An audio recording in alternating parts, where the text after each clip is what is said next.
So I'm sitting here, it's Friday afternoon. I look down at my laptop and I'm going, hey, it's not that far after 2 o'clock Eastern time. I'm not doing anything, so why not do a video report?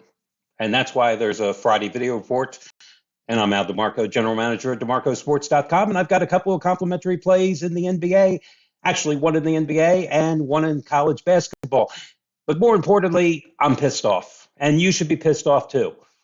So like Peter Finch in that movie Network, we should be mad as hell and we're not going to take it anymore. What I'm referring to is the fact that the Peacock Network is the only place that you can watch the Chiefs-Dolphins game tomorrow.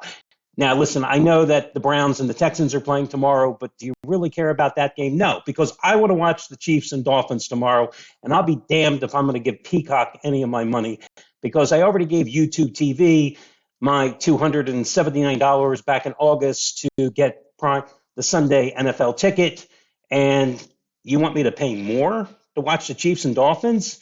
I mean, it's bad enough they wanted us to watch that lousy Chargers-Bills game, which nobody cared about on Peacock. It's bad enough if you don't have Amazon Prime, you can't watch the Thursday night package, and thankfully my wife lives on Amazon Prime, so I can at least watch those games and be bored by Al Michaels each and every Thursday during the regular season.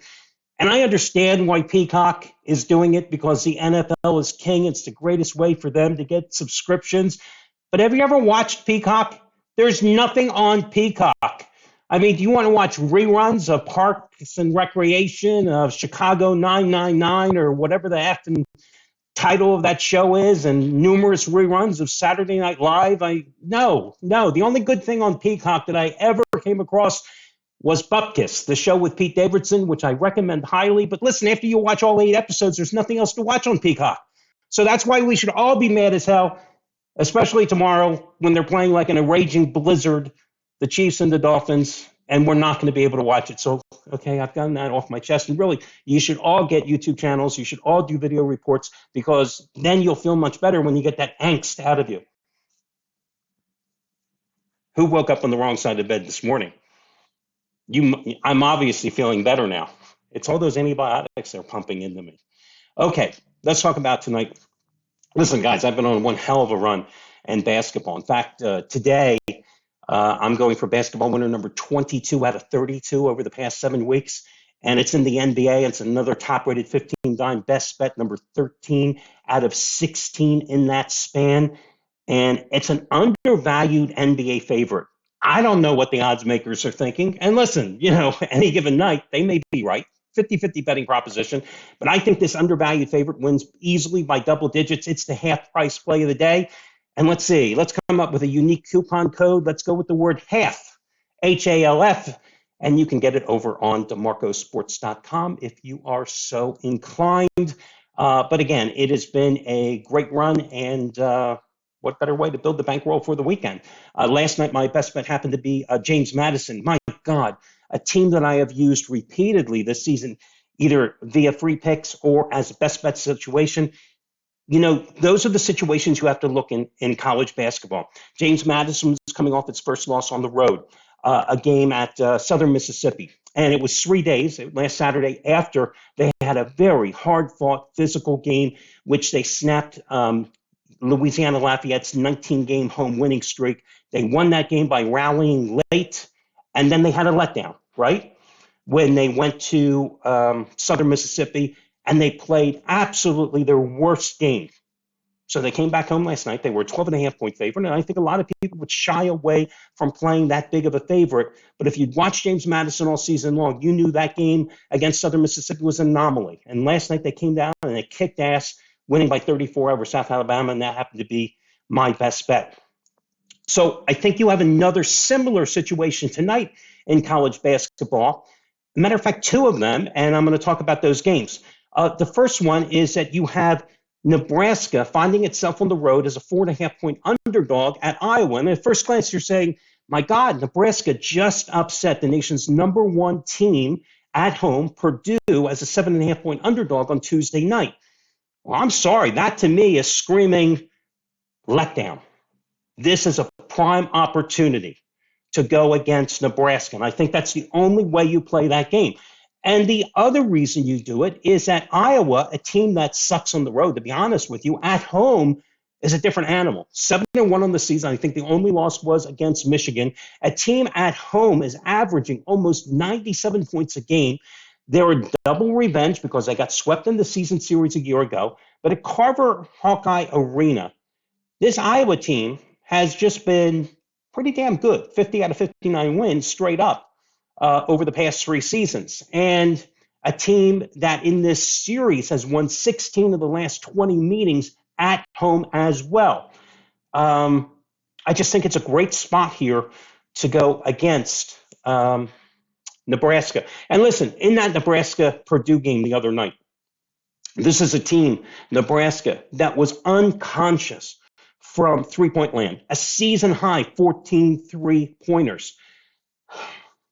When you see numbers like that, I say that it reverts to the norm the next time out because that's an anomaly once more. So I like Iowa minus the points. Another interesting game here is Boise State is a 6-point underdog at Nevada.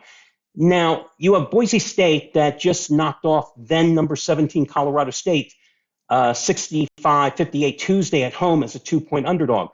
A team that has won 7 of its last 8 games. A team that is playing damn well. And you have Nevada, a team that is 15-1, but interesting enough, is not ranked yet. And why? Because Nevada hasn't played anybody. I mean, you look at Nevada, the Wolfpack schedule, and props to Steve Alford for going 15-1, but their signature wins, Georgia Tech, Washington, and TCU, they have 2 quad 1 wins.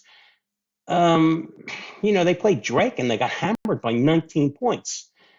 Boise is 11-4, 2-0 in Mountain West Conference play.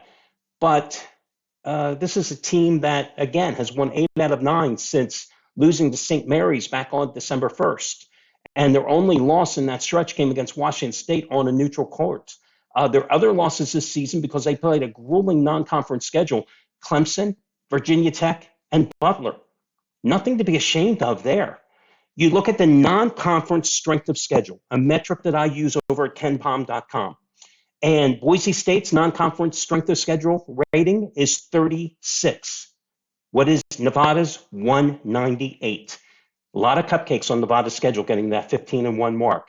I will gladly take Boise State plus the 6 points in what I anticipate will be a defensive battle and take the dog in that spot. Your other play is going to be in the NBA, where I'm going to go with the LA Clippers against the Memphis Grizzlies. I know the Grizzlies the other night pulled off the big upset. The game after it was announced that Ja Morant was going to have the shoulder surgery, and they beat up the Dallas Mavericks. But this team, they might as well put the Red Cross flag out in front of their home arena.